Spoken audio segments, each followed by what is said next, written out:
Bonjour à vous tous, à vous toutes. Je vais vous expliquer un peu comment fonctionnent les arnaqueurs sentimentaux et comment ils manipulent leurs victimes. Donc, tout simplement, on va commencer par l'approche du premier contact. Donc, l'approche du premier contact peut se faire tout simplement par un message donc sur Internet, sur des réseaux sociaux, Messenger, etc. Instagram, par exemple. Par SMS aussi, donc en disant, enfin, en faisant un petit coucou, en faisant croire qu'ils se sont trompés de numéro de téléphone. Donc c'est les premières approches et contacts. Ou alors en général c'est bonjour, comment vas-tu? Bonjour, votre profil m'a intéressé, j'aimerais bien qu'on parle ensemble, etc. Ils sélectionnent leurs victimes souvent par rapport aux amis cette victime ou aux abonnés de leur victime, tout simplement sur Instagram. Donc, ils s'abonnent à une personne, ils cherchent dans les abonnés de celle-ci et donc ils les contactent également. Donc, là.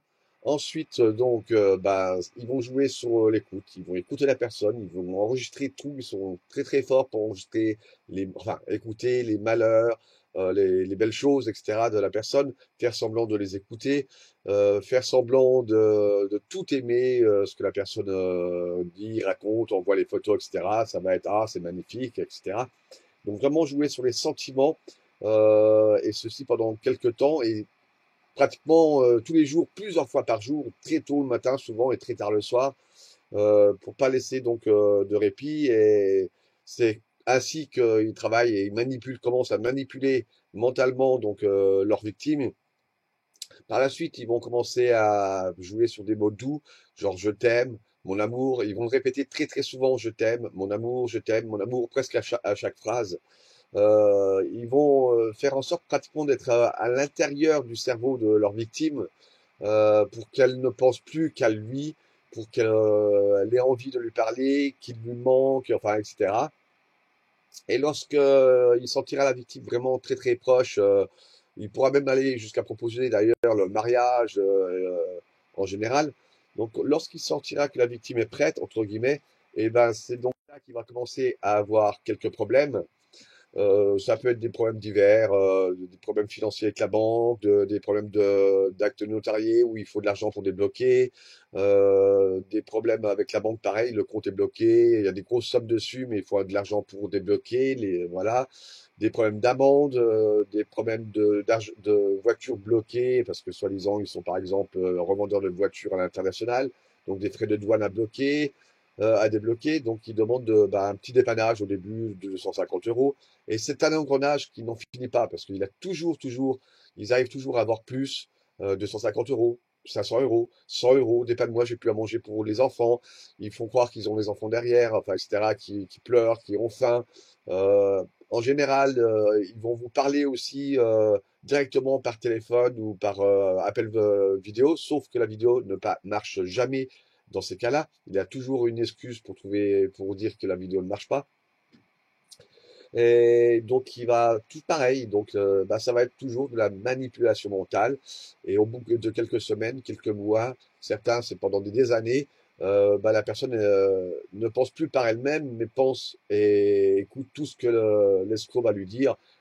Ça peut aller jusqu'à même, il peut même jusqu'à, par exemple, mettre toute la famille contre la victime.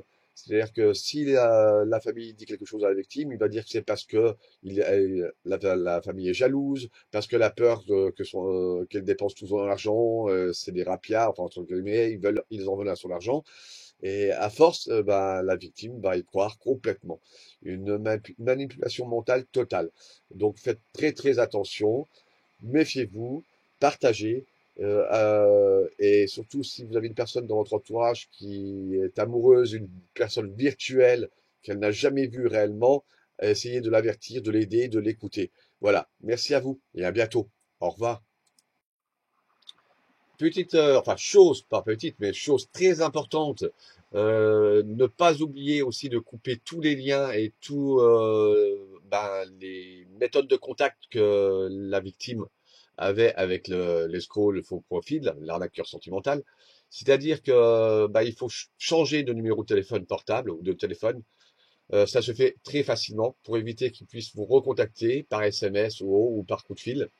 Et tout ce qui est au niveau adresse mail, etc., pareil, changer d'adresse mail, bloquer son adresse mail. Il ne faut plus que la personne puisse vous recontacter parce que en fait, il va toujours essayer de vous récupérer. Et surtout, si vous avez par hasard, on va dire, vous arrivez à recevoir un SMS ou autre, ne les lisez surtout pas.